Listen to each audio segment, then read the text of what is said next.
All right, so there's been a lot of talk over the past few weeks about the Galaxy S25 Ultra, and the general consensus is that it doesn't feel like an upgrade over the S24 Ultra. It's got smaller bezels, a larger screen, round edges, a new chip, but the actual user experience isn't drastically different. You throw in the removal of Bluetooth from the S Pen, and you have what feels a lot like a lateral step rather than a step forward.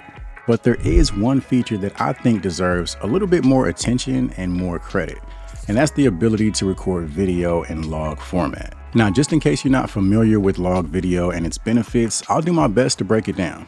It's basically a flat picture profile with minimal contrast and saturation. It makes the image look gray and just very washed out. The benefit of shooting this way is that the video retains more information, which gives you more dynamic range and ultimately more creative control over the final image. Now, obviously, Samsung isn't the first to do this. Apple did it with the iPhone 15 Pro series a few years back, and they've continued it with the iPhone 16 Pro series. However, Samsung's implementation of log is a little different, and I actually think their approach is more accessible and usable for the average person. Now, the flip side to log footage is that you have to add contrast and saturation after the fact, which is an additional step. The best analogy I can come up with is making a cake. Let's say it's your birthday, you're throwing a party. You could go to the store and grab a cake that's pre-packaged and ready to go, or you could buy the ingredients for a cake and have full control over the final result. You could choose the flavor, you could choose the icing, and you could decorate it any way you want. Just to give you guys an example, right here we've got two video clips recorded on the S25 Ultra. On the left, I used the standard video mode. I pretty much opened up the camera app, switched to video and hit record. And on the right, I recorded the same setup, but this time in log. And then I adjusted the contrast and saturation myself to get a more desirable look. If you plan on using your phone to shoot YouTube content, this might be something you want to consider. Now, shooting your videos in log isn't something you're going to do 100% of the time. The camera software that's available on today's flagships is incredible, and the majority of the time, no matter what phone you have, it makes the most sense to just let the phone do all the work. But for those moments where you want to take matters in your own hands, it's nice to have an option like log in your tool belt. Since I've had the S25 Ultra, I've had a great time going around, recording different clips, importing them into my editing software and color grading them myself. I'm nowhere near a professional when it comes to color correcting and color grading, but for me, it's a great way to practice and a great way to get more experience. Now, to shoot log on the S25 Ultra, all you have to do is go into the Pro Video mode and in the upper left-hand corner, select log. You can also shoot log in the standard video mode by going into the settings, advanced video options, and making sure log is selected for video and pro video modes. However, I recommend only shooting log in the pro video mode because that allows you to dial in all of your other settings manually, like your ISO, your shutter speed, your white balance, and even your focus. If you shoot log using the standard video mode, you get the benefits of log, more dynamic range, but you're relying on the phone to make all the other adjustments, which kind of defeats the purpose. Now, once you've recorded a video in log, like I said earlier, you have to add contrast and saturation after the fact to make the video look normal. And this is where most people would probably get hung up unless they have experience working with log footage. But one thing Samsung has that Apple doesn't is a built-in conversion tool already installed on the phone. So if you go to your gallery and go to the video file and then swipe up, in the lower left-hand corner, you'll see the option to correct the color. And this allows you to correct your footage with the press of a button.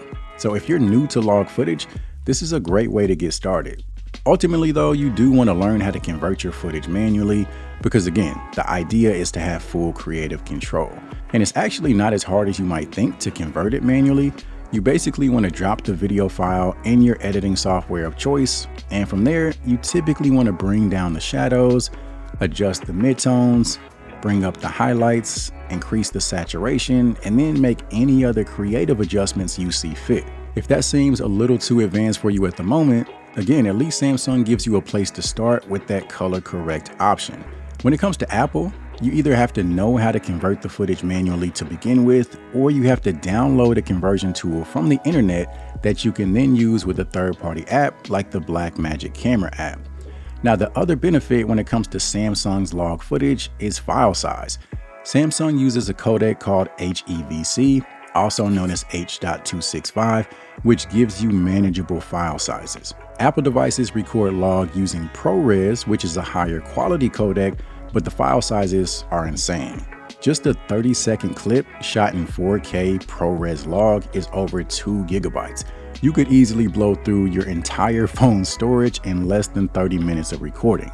For comparison, a 30-second clip shot in 8K log on Samsung is only 308 megabytes, which brings me to another point. Because the file sizes on Samsung are so manageable, you can shoot log at higher frame rates. So if you need slow motion, you can shoot log at 60 or even 120 frames a second with no issue. With Apple, you can't shoot log over 30 frames a second unless you attach an external drive, because the file sizes would be even larger than they already are. And if you're not someone that's already doing advanced video work, I feel like attaching an SSD and taking those extra steps isn't something you're gonna do. Now, to be fair, you can use a third-party app like the Blackmagic Camera app to change the codec from ProRes to something more manageable, but a big part of me feels like the average person probably doesn't care enough to even go that far. So for me, I feel like Apple's implementation of log is best suited for someone that's experienced and already doing professional video work, whereas Samsung's implementation seems great for advanced users, but also users that just want to experiment and maybe get their feet wet. So that's my take on the S25 Ultra. I know there's been a lot of mixed opinions on the device as a whole, but this is one thing that I think deserves a little bit more credit.